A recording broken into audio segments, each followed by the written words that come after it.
The first time Marek Turner met a dragon child, he was just trying to eat lunch with his daughter. The crowded orbital bazaar of Helion Station buzzed with 1,000 species. Holographic signs flickered in alien languages, vendors sold steaming nebula spices, and starships hummed through docking rings overhead. Marek, a mechanic and single father, had come here only to buy parts for his failing shuttle. He wasn't expecting the universe to change his life over a sandwich. His 6-year-old daughter, Tally, sat across from him at a tiny food stall, swinging her feet and sipping juice from a glowing straw. She had inherited Marek's stubbornness and her mother's hopeful smile. They lived simply, repairs, odd jobs, and careful budgeting. But Tally didn't complain. She just asked, "Daddy, is this enough lunch for you too?" "Plenty," he lied with a grin, handing her the larger half. He took a small bite of his remaining piece, pretending not to notice his stomach growl. And that was when he heard it. A gasp. A choked breath. The sound of someone trying not to cry. Marek turned. A small creature, no bigger than Tally, stood alone between the bazaar stalls. A dragon child, shimmering lavender scales, soft horns curling like crescent moons, and eyes glowing with bioluminescent tears. Her wings were wrapped tightly around her body. She looked terrified. Before Marek could speak, Tally slipped off her chair and walked over. "Hi," she said gently. "Are you lost?" The dragon girl tried to speak, but only a soft wounded chirp escaped. Marek stepped closer, kneeling to seem less intimidating. Hey, it's okay. You hungry?" She nodded desperately. Without thinking, Marek offered her his sandwich. Not the part he didn't want. Not his leftovers. The whole thing. Those glowing violet eyes widened, fear fading into shock, then trembling gratitude. She accepted the sandwich with both hands, sniffed it, and took a tiny bite. Then, as if she could no longer contain it, she began to cry harder, silent tears of relief.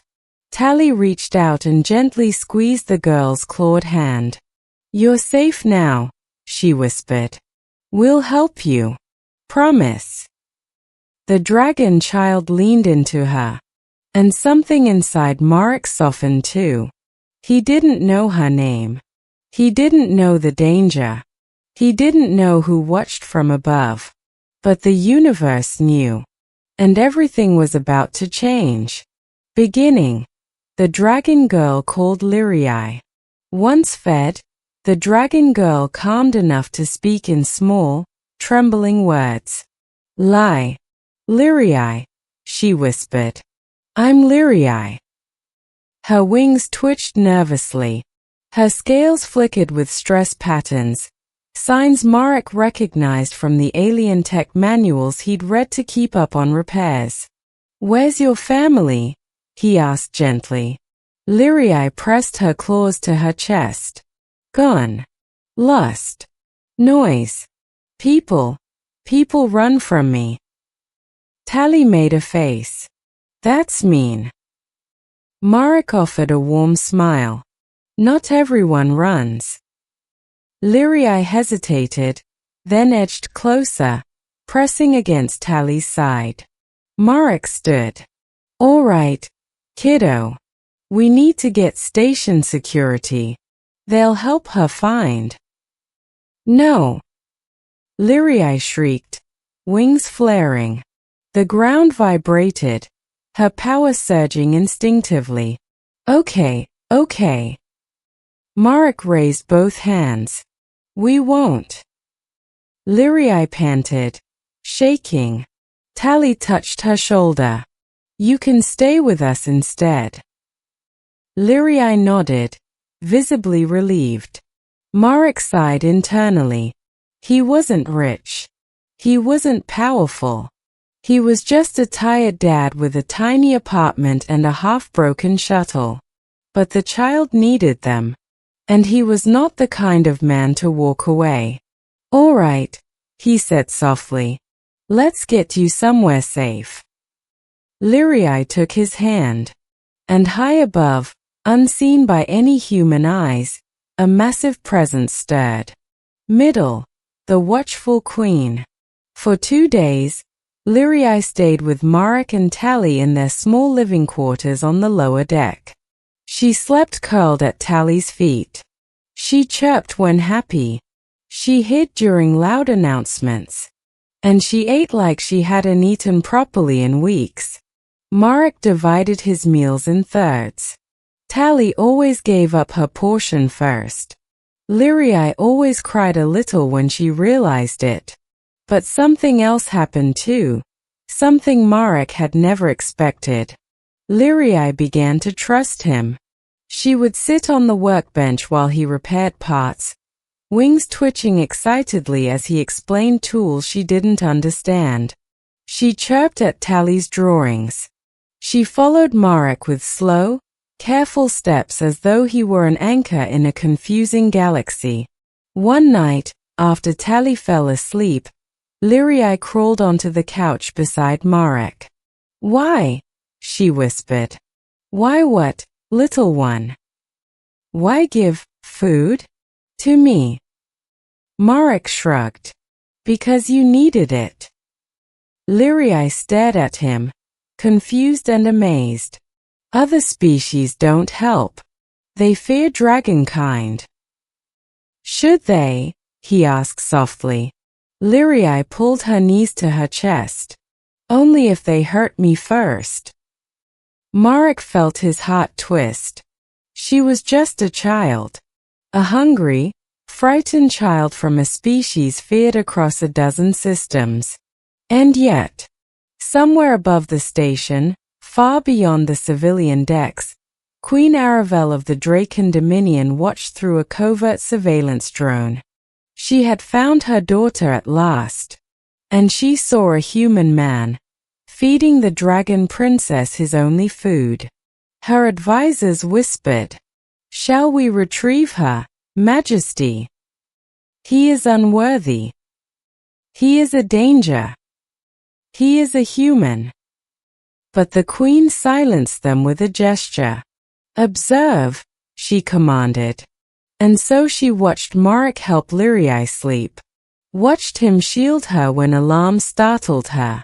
Watched him laugh when she accidentally scorched a frying pan. Watched him treat her not as royalty, not as a weapon, not as a burden, but as a child. Her child. And something ancient stirred in the queen's heart. Something softer than power, older than fear. Something called gratitude. The crisis, when retrieval turned to chaos. The queen waited until Lirai was calm enough to handle the truth. Her agents did not. At dawn on the third day, Marek was woken by a crash as 3 armored figures burst into his quarters, scales plated in obsidian armor, wing blades extended. "Step away from the princess," the lead warrior roared. Lirai screamed, curling behind Marek. "Whoa, WH," he shouted, placing himself between her and the invaders. "She's just a kid." The warrior advanced. "Human, you will not contaminate the royal." Tally threw a wrench at his helmet. "Don't yell at my friend." Chaos erupted. Lirai's terror flared into raw draconic instinct, purple flames searing the air. The smallest warrior panicked, raising a stun spear. Marek reacted before thinking. He grabbed Lirai, shielding her with his body as the spear discharged. Lightning tore through him. He collapsed to his knees, vision blurring, arms still wrapped around the dragon girl. "Daddy!" Tally screamed. Lirai shrieked, clinging to his shirt, scales flickering violently. The warriors froze, not at his resistance, but at the sudden, overwhelming presence entering the room. A tall, elegant dragon queen stepped through the doorway, wings shimmering like galaxies. Queen Aravel, mother of Lyrii, ruler of 7 systems, and utterly silent as she took in the sight before her. Her daughter sobbing over the unconscious human man who had protected her. Her daughter's wings wrapped around his chest like a terrified hatchling. Tali holding her father's arm, crying. Marek, burnt and weak, still trying to pull Lyrii behind him. The queen exhaled, shaking. "Stand down," she ordered. Her guards immediately fell to their knees. The queen approached Marek slowly. He struggled to focus on her. "Please, don't take her if she's scared." Aravel blinked. "Human," she whispered. "You took a blast meant to deter you, to shield my child." Marek coughed weakly. "She needed someone. Anyone."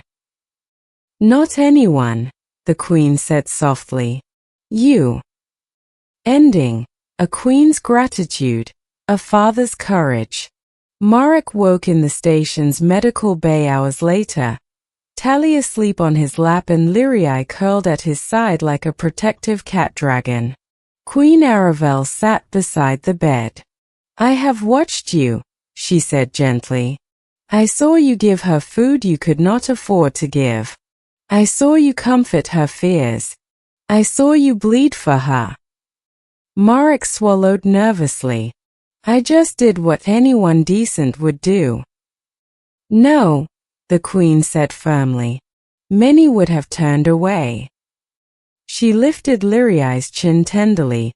"My daughter has not eaten from anyone's hand since her father died. And yet with you, she blossomed." Lyrii chirped softly and crawled into his arms again. Tali smiled. "She likes my daddy." Aravel exhaled a shaky breath. "Human Marek Turner. I owe you a debt no empire can repay." He blinked.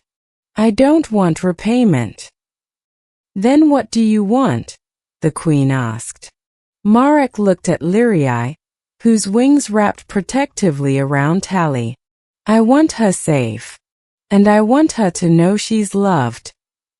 The queen's eyes glowed softly. "She already does." After a long pause, she spoke again. "Marek Turner, would your daughter and you consider joining my royal household? As Lyrii's guardian and teacher? She trusts you as she trusts no other." Marek stared, stunned. Tali bounced.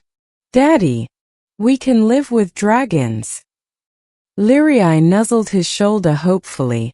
Marek rubbed his neck. I'm just a mechanic." "You," the queen said, "are exactly what she needs." A father's heart softened. He looked at the 2 girls, one human, one dragon, both clinging to him like he was their anchor in the galaxy. He smiled. "Then yes, we'll stay."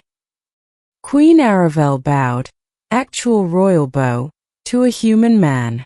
"For saving my child," she whispered, "you have saved a queen as well." And so a simple human father, who gave away a sandwich he couldn't spare, won the trust of a dragon princess, the gratitude of a queen, and a home among the stars. HFY